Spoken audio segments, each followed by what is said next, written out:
Inday, pag malaki ba ang inyong saging o ang inyong talong, ay hudyat na ba ito na mas maliligayahan ang isang babae?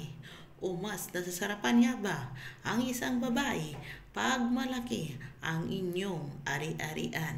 Okay, so andito na naman si Inday Bagat para magbigay ng kanyang paliwanag o kanyang opinion sa mga topic na ganito na kung saan ito ay topic na pang mag-asawa, magjowa o magkarelasyon. At kung ikaw ay wala sa nabanggit ko, huwag ka na pong manood sa video na to dahil alam ko naman na hindi ka makarelate nito. So, kumusta ang buhay lalong-lalo na sa mga OFW na ating mga taga-sugid na taga-panood dyan. So, salamat sa pag-subscribe sa aking channel at sana mas dumami pa ang mag-subscribe sa channel na to, no?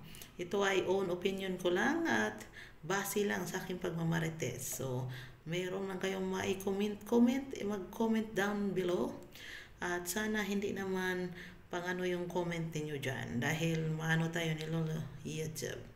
So, ito ba ay totoo ba ang mga chismis na kapag hindi kalakihan ang inyong ari-arian mga dudong, ay hindi magiging masaya ang inyong karelasyon? So, totoo nga ba na hangul ang isang babae sa malaki o matigas at mahaba ng mga ganyan?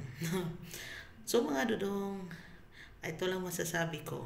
Wala po talaga yan kung gaano yan kalaki yung ari-arian ninyo. Kung gaano yan kahaba yung mga saging. Yung gaano ba yun ka, ano ba yun, kung gaano ba yun ka busdak-busdak yung talong dyan. Kung gaano ba siya kalapad, kung gaano ba siya gaano kalaki, gaano kahaba. Hindi po yan siya nagme-measure doon ang kaligayahan ng isang babae, dodong.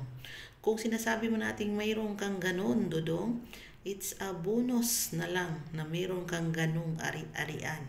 Pero pag sinasabi talaga na kaligayahan, hindi talaga yan makikita kung anong meron ka.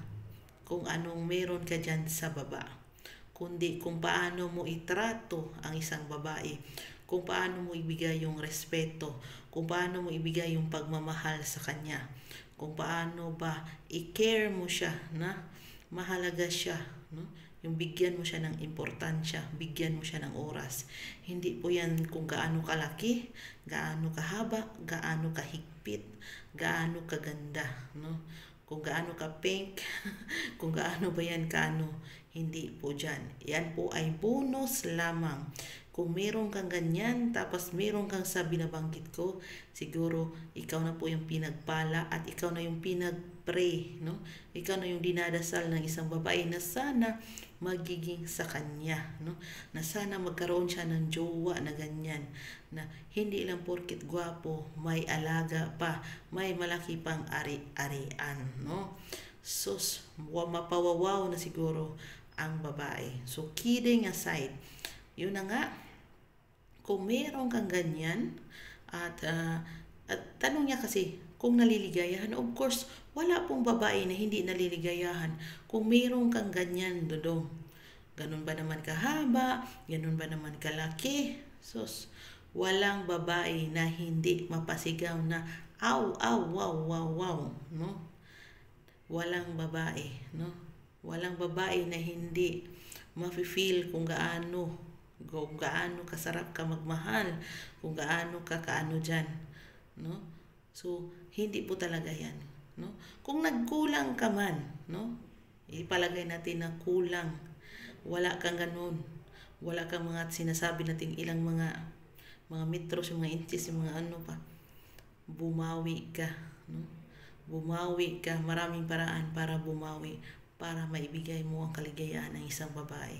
Kami mga babae, mabilis lang kami paligayahin. Hindi lang po sa mga material na bagay, no?